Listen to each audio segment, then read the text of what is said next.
Ayan. May titingnan kaya ako. Itong mga kahiyupan. Lasing kaya ng lasing itong isang ito. Pulutan lang ang kinakain. Kaya tinan mo itong isang ito. Ayan, sobrang kahilig sa pulutan.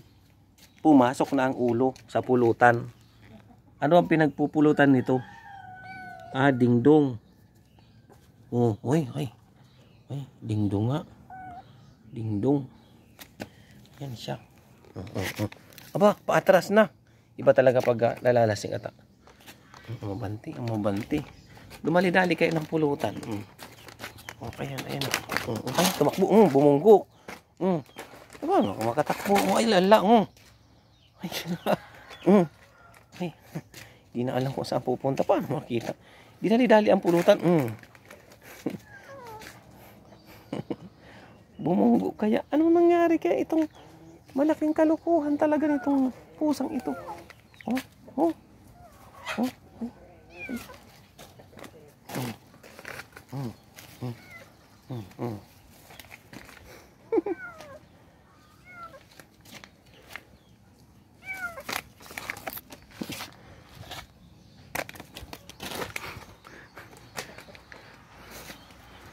Ayun na.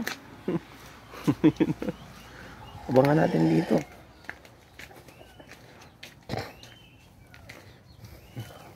Ayan.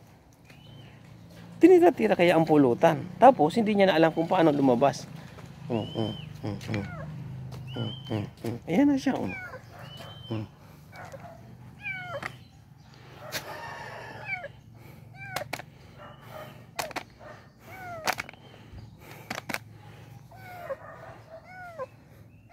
Problemado.